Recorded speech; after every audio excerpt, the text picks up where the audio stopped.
demi akidah umat Islam. Dengan alasan akidah akhirnya membuat sebuah tafsiran-tafsiran yang sangat membahayakan. Ustadz Abdul Somad itu siapa? Hadi Hidayat itu siapa Ustadz? Terus Ustadz-Ustadz yang sebelah sana itu titelnya sampai mana?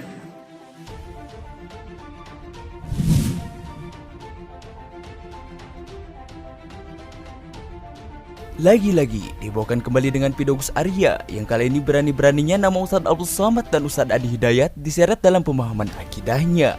Kali ini seolah-olah dirinya paling benar dalam memahami akidah bertoleransi yang kali ini membuat geram umat Islam. Gus Arya menyebut bahwa Ustadz Abdul Somad dan Ustadz Hadi Hidayat sesat dalam pemahaman akidah beragama. Diketahui yang dipersoalkan si Arya kali ini soal pemahaman akidah toleransi beragama, yang dimana dirinya seolah tak menerima penjelasan UAS dan UAH tentang haramnya mengucapkan Selamat Natal. Jangan tebar hoaks sana sini seolah-olah menganggap saudara kita Kristen itu yang wajib untuk dibantai, musuh kita. Ada cerita-cerita seperti itu, hoaks semua ini. Sehingga perucapan Natal pun dipermasalahkan dan diteruskan dengan alasan akidah. Ini adalah demi akidah umat Islam. Dengan alasan akidah akhirnya membuat sebuah tafsiran-tafsiran yang sangat membahayakan. Maka di sana kadang-kadang ada yang menyampaikan ini saya sebutkan namanya, ini dari Ustadz Abdul Somad. Ustadz Abdul Somad mengatakan bahwa haram mengucapkan Natal. Ada lagi Ustadz-Ustadz kayak Hadi Hidayat menyampaikan haram pula mengucapkan Selamat Natal. Ada juga, tidak kurang lah ya, orang-orang dari sana itu mengatakan seperti itu. Saya itu hanya berpikir satu. Kalau cuman hanya membanding-bandingkan, Ustadz Abdul Somad itu siapa? Hadi Hidayat itu siapa Ustadz? Anda. Terus Ustadz-Ustadz yang sebelah sana itu titelnya sampai mana? Adanya hal itu, sampai saat ini umat Islam semakin geram dengan lontaran kata-kata Gus Arya yang di setiap videonya selalu menebarkan provokatif.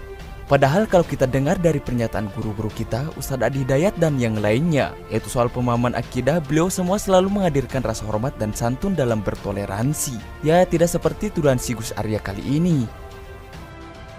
Belajar dengan kami, gak usah marah-marah. Kalau gurunya disoal, wajar ada rasa sayang, rasa cinta, tapi jangan ditumpahkan dengan kalimat celaan. Kita tunjukkan bahwa kita itu beda. Tunjukkan dengan adab yang baik.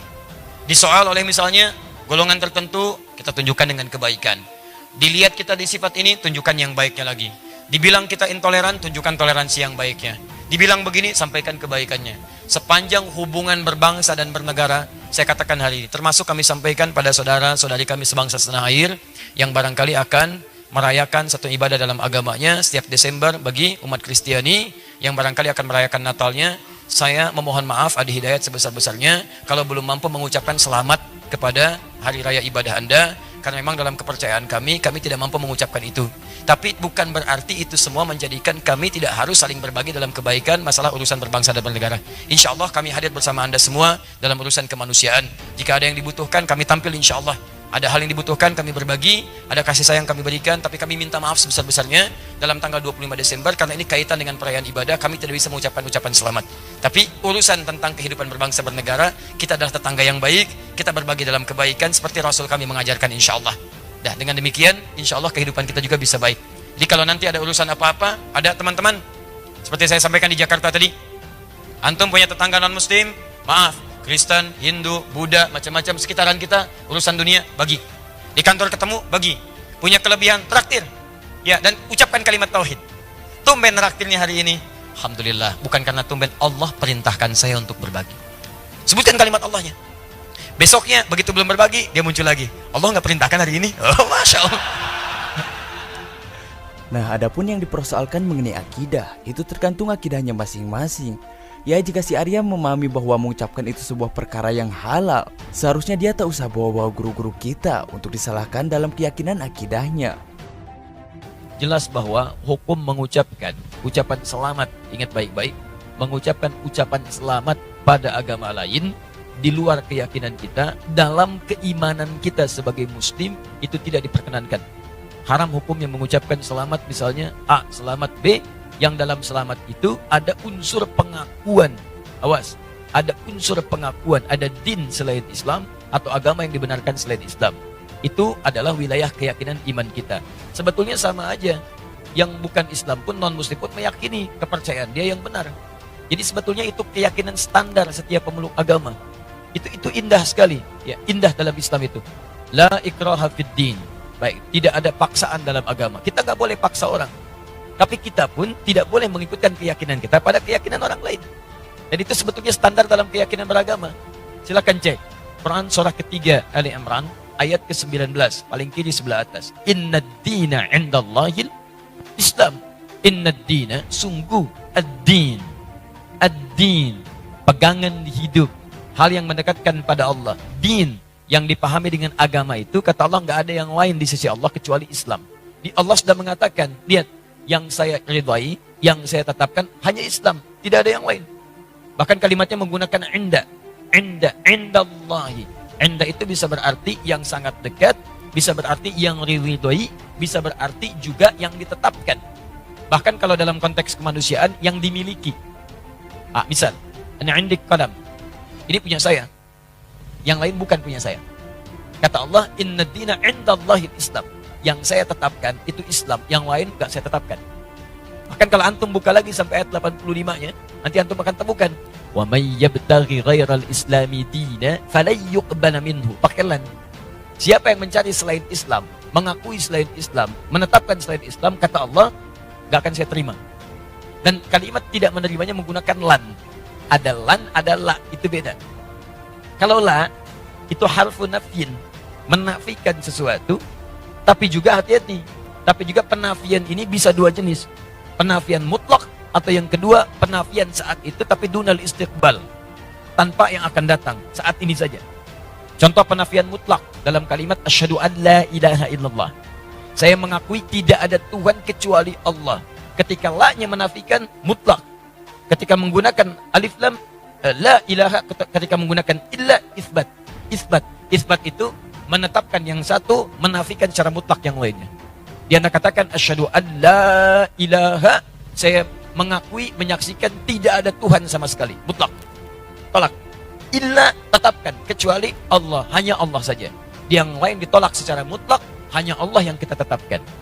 Makanya ketika antum bersyahadat mengatakan asyhadu an la ilaha illallah, maka antum hanya menetapkan Allah saja dengan segala hukum yang telah Allah tetapkan dan menolak yang lainnya yang tidak Allah akui.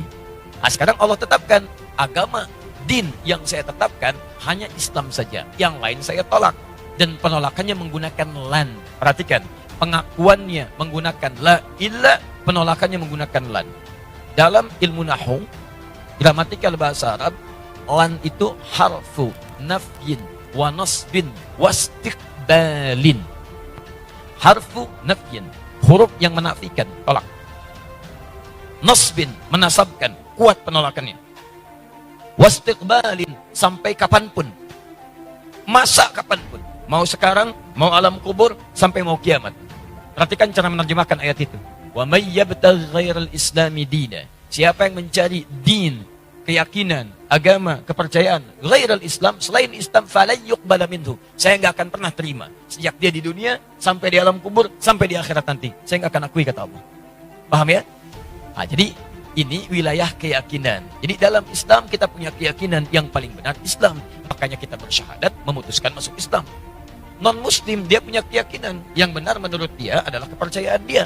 Makanya dia memutuskan mengambil keyakinan dia. Jadi wajar kalau kita mengatakan misalnya, maaf, ini Islam yang paling benar sebagai Muslim, wajar. Aneh kalau ada yang mengatakan, katanya yakin Islam yang benar, tapi mengakui ada yang lain selain Islam. Itu aneh.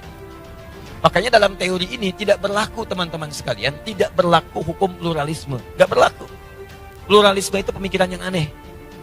Ya, semua agama benar, mengantarkan kemudian kepada Tuhan yang sama, cuma caranya beda-beda. Jadi dari semua yang benar itu, mana yang paling benar? Silakan cek, kalau semua agama benar, ngapain antum masuk Islam? Ngapain antum memeluk ini? Artinya Anda meyakini dari semua yang ada itu, Anda memutuskan ini yang paling benar. Makanya para pemikir kita sekarang mengatakan, pluralisme agama itu bagian dari agama baru. Jadi gado-gado dikumpulkan semuanya, jadi kepercayaan baru. Hati-hati. Dan saya katakan pluralisme itu kemusyrikan kontemporer.